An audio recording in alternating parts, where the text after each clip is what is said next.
Right.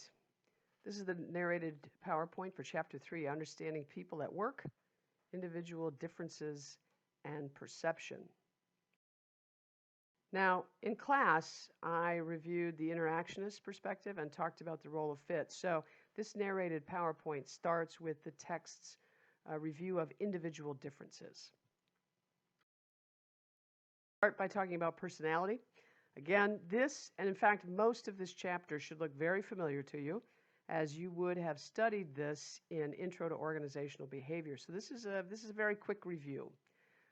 When we talk about personality, it's important to recognize the root of that word personality is personare, which means to speak or to sound through. And when you consider the shortening of that to persona, we're basically talking about masks that we wear, that we adopt in different situations that dictate how we're going to behave. It's defined as the relatively stable set of feelings, thoughts, and behavioral patterns that you have that differentiates you from others. Notice the phrase relatively stable.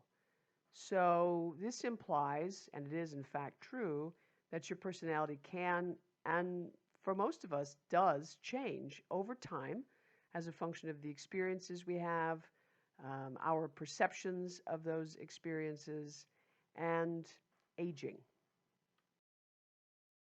What determines our personality? Our heredity, how we're raised, and that's not just by our caregivers, but by everyone who's involved in the raising up of us to perhaps the age of 25, all those teachers, the coaches, the friends, etc., all of those people affect our personality and help to mold or shape us. And then the situation in which we find ourselves. So how you behave in a classroom might in fact be quite different from how you behave around your friends, or when you're with your family, or when you're in a professional setting. When situational pressures are weak, in other words, pressure coming from outside of us, when that's weak, we tend to be ourselves. It's easier for us to be authentic and genuine. Whereas when situational pressures are strong, like they might be in a classroom, for example, we tend to conform or behave as we think others expect us to behave. So we might, in fact, find ourselves behaving quite differently than we would in other situations. You know, how we would, for example, hang out with our best friends might be very different than how we behave in a classroom where the situational pressures are stronger. One framework that we can use to think about our personality is the Big Five. The mnemonic that captures this is ocean. Okay, so openness. People who are high on openness tend to be curious, original, intellectual, creative, and open to new ideas. You are somewhere on a continuum from more to less open. Each of us is somewhere on a continuum for each of these 5 personality traits.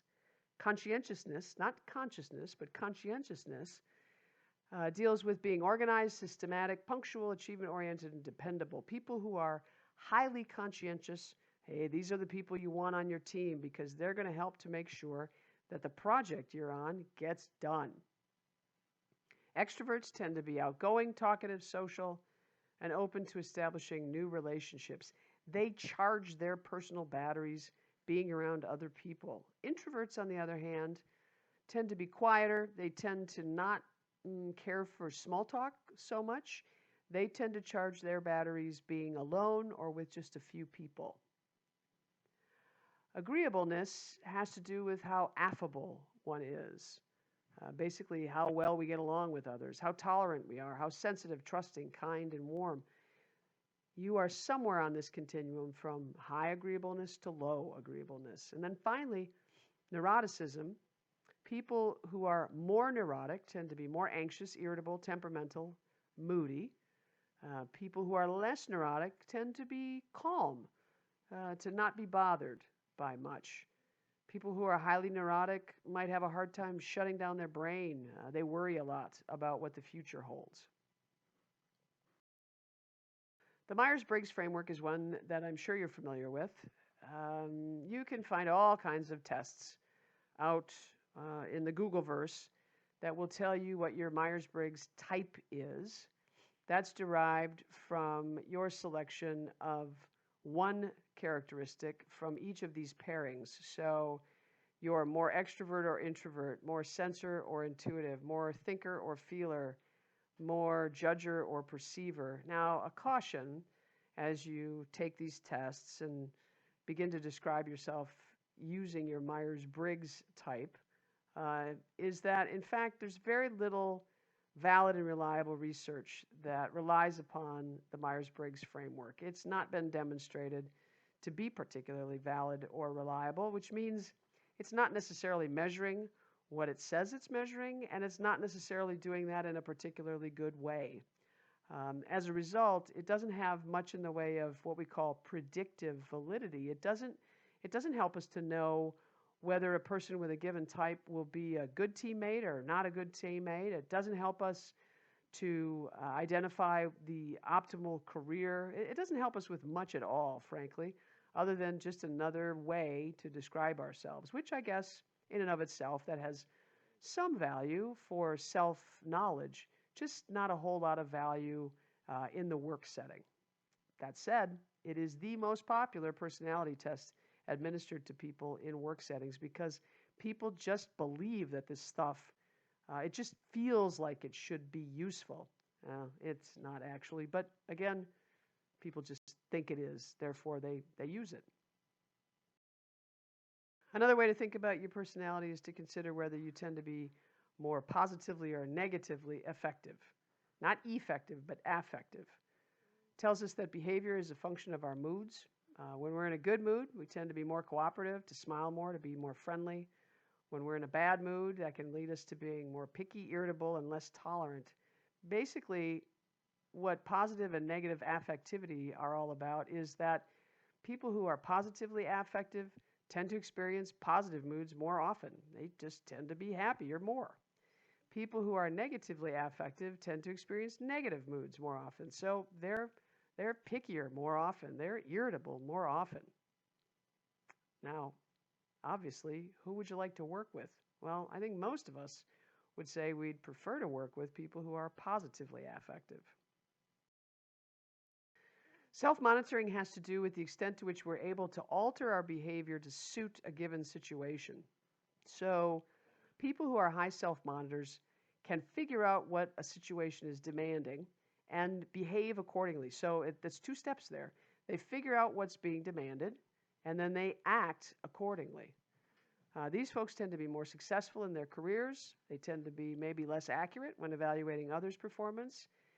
They can experience higher levels of stress, and they may be less committed to their companies. But I'll tell you what, they behave in ways that people observe as being positive because they figure out, as I said, what a situation demands, and they tend to align their behavior with that.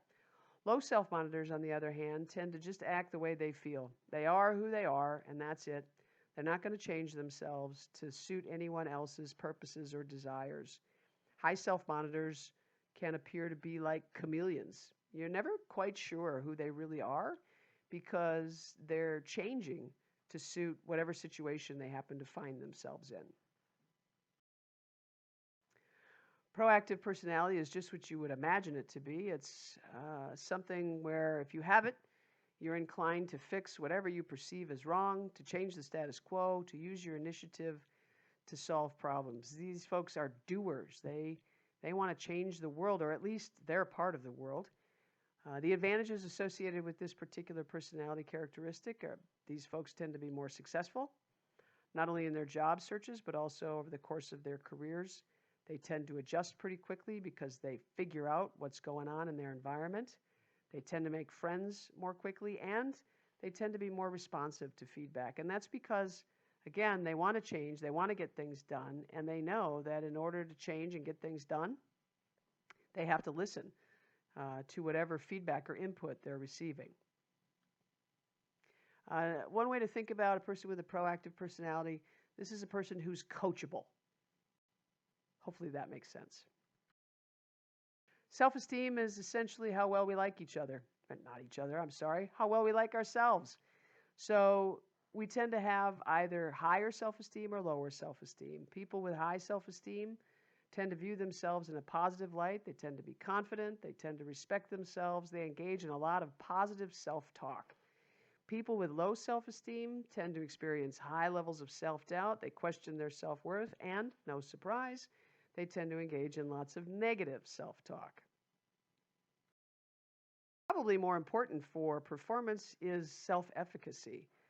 This is that task-specific confidence. We, again, would have talked about this in Intro to Organizational Behavior. It's essentially whether we believe that we can perform a specific task successfully. You have a degree of test-taking self-efficacy, a degree of public speaking self-efficacy, a degree of writing self-efficacy, a degree of cooking self-efficacy, a degree of laundry self-efficacy, a degree of athletic self-efficacy. I mean, I could keep going with this. I think you get the point. So there's also a larger construct called generalized self-efficacy, where a person has a sensibility as to whether they can tackle a wide range of tasks successfully. So a person with high generalized self-efficacy believes that they can do all kinds of things well. Well, when you believe that you can do something well, you're frankly more likely to exert the effort necessary to do that thing well. And so, no surprise, you will in fact do that thing well. It's a great self-fulfilling prophecy. Again, you believe that you can do something well, you put forth the effort to do that thing well, and because effort is a key determinant of performance, you're more likely to do that thing well. People with high self-efficacy tend to set higher goals for themselves, tend to be more committed to those goals, and again, as a result, those things relating to motivation and our willingness to put forth effort, we're more likely to perform at a high level. Whereas people with low self-efficacy will put off that thing that they don't feel they're very good at. They won't put in the effort, and again, self-fulfilling prophecy, they probably won't perform very well. Locus of control has to do with the degree to which people feel accountable for their own behaviors. Essentially, do I think I'm in control of what happens to me, or do I think that things outside of my control, in fact, affect what happens to me? So, if you have a high internal locus of control, you really believe that you're the master of your own fate. You feel greater control over your own life. You'll be more likely to be involved with your job, to demonstrate higher levels of motivation, and to adopt problem-focused coping strategies. And as again, similar to what we hear with self-efficacy, given all of this, you are in fact more likely to achieve what you're hoping to achieve. Believing that you're in control means that you're going to put forth more effort. When something bad happens to you, you're going to try and figure out, well, what the heck caused that bad thing? What can I do about that thing?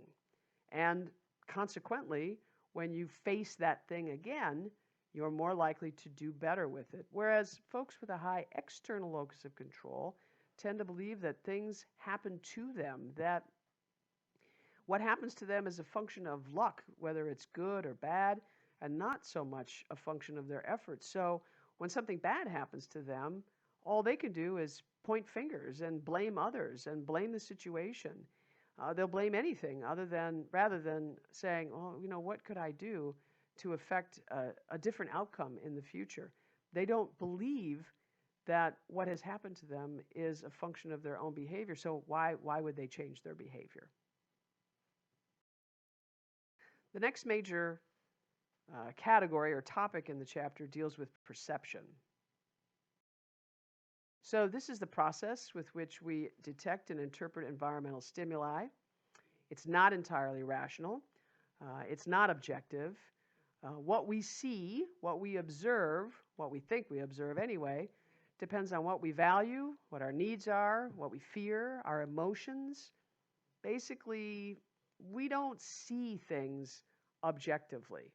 We can't. We're incapable of this. As human beings, much of what we observe around us is socially constructed. We hear what we want to hear, see what we want to see, feel what we want to feel, and so on. What's important about all of this is that it's our perception that drives our behavior not reality, not so-called objective reality.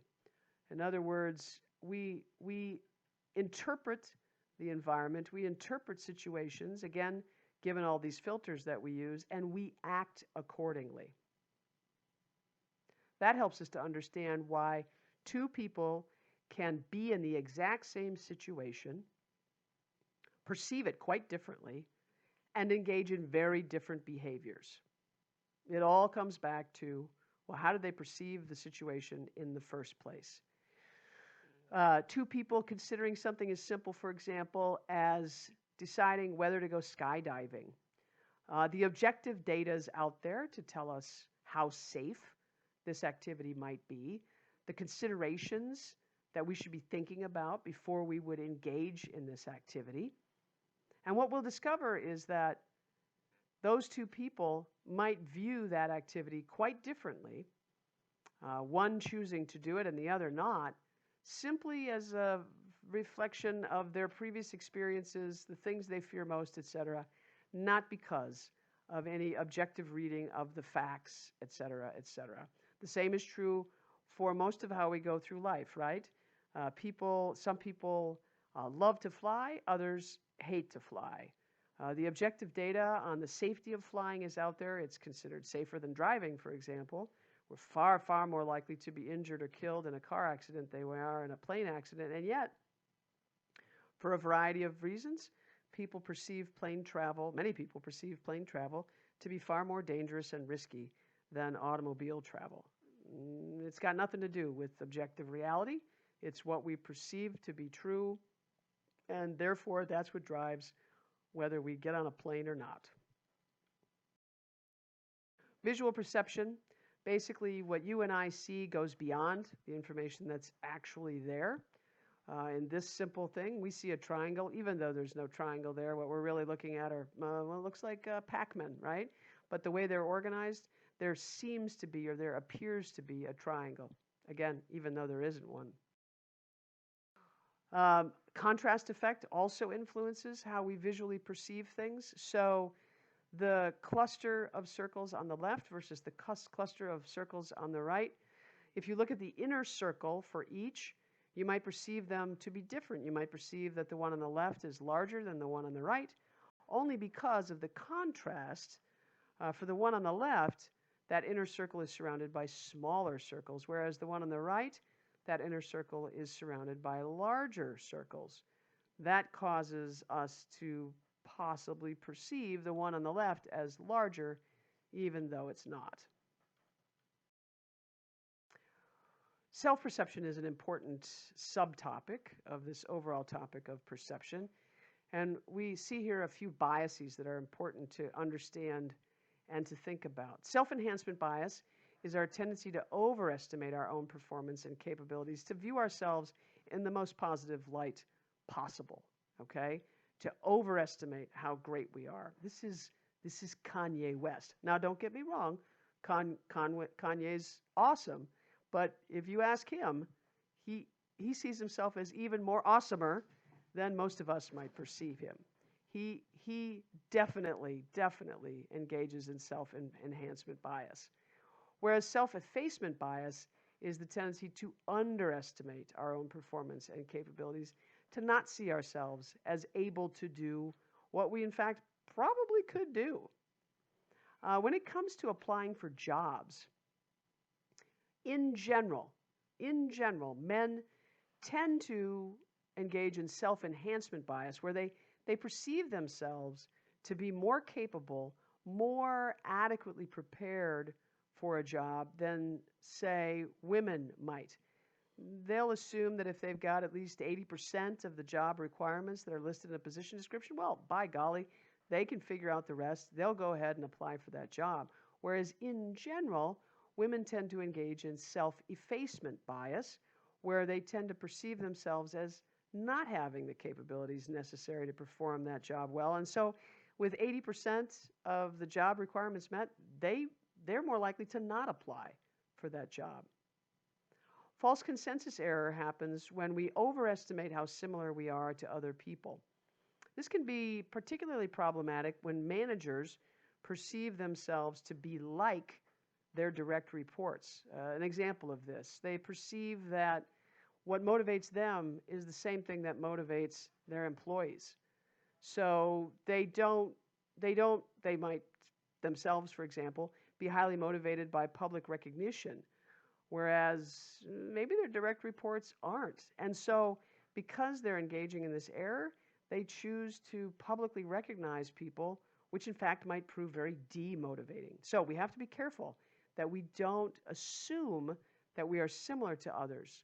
Instead, we have to ask directly, what is it that's motivating to you, rather than making this assumption or estimating that somehow they're just like we are. Social perception, broadly, our perceptions of the environment in which we find ourselves, as I've said already, tend to be influenced by our values, emotions, feelings, and personalities, and that's what drive our actions. Importantly, we tend to engage in selective perception, meaning we only pay attention to certain parts of the environment, especially those parts of the environment that are attractive to us, that appeal to us, that look like something we're already familiar with, that makes sense to us, etc., that maybe are novel, okay? That's what we tend to pay attention to. And we tend to ignore other elements of the environment. And obviously, that can have important consequences or ramifications for how we act, since, again, as I said previously, how we act is a function of our perceptions. Our behavior depends on our perceptions. And if we're only picking up on a relatively small amount of what's happening around us, well, our behavior, well, there's a real likelihood that it will not be appropriate given that particular situation. The final topic in this chapter is the topic of attributions. Basically, these are the causal explanations that we give for observed behavior, whether we're talking about others or whether we're talking about ourselves. So internal attribution, that happens when we use a person's internal characteristics to explain their behavior. External attribution is when we use the situation or elements outside that person to explain their behavior. Basically, internal attribution, we blame the person. External attribution, we blame the situation. Self-serving bias is our tendency to attribute our failures to the situation, okay, so external attribution, while attributing our successes to internal causes. Basically, when we fail, we blame the stuff outside of us. When we succeed, we take credit. We did that. There are three factors that affect or impact the attributions that we make. Here they are: consensus, distinctiveness, and consistency. You can think about each of these elements or dimensions using the questions on the bottom of this slide. So with consensus, do other people tend to behave the same way? Is there a consensus behavior that's occurring? Distinctiveness, does this person behave the same way in different situations? Or is their behavior unique to this situation? And consistency, does the person tend to behave this way in different occasions in the same situation?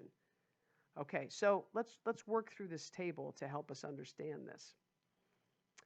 When, try to imagine a person has arrived late to work, okay? So keeping that in mind, let's start with the bottom row, actually, where ultimately we're going to make an internal attribution. So the person is late to work. In fact, what you've observed, and we're going to work our way over from the right. What you've observed is that the person is always late to work, like always late to work. So every single time the person has to come to work, that person is late. Whether it's by a minute, 5 minutes, 15 minutes, doesn't matter, always late. So we would say high consistency.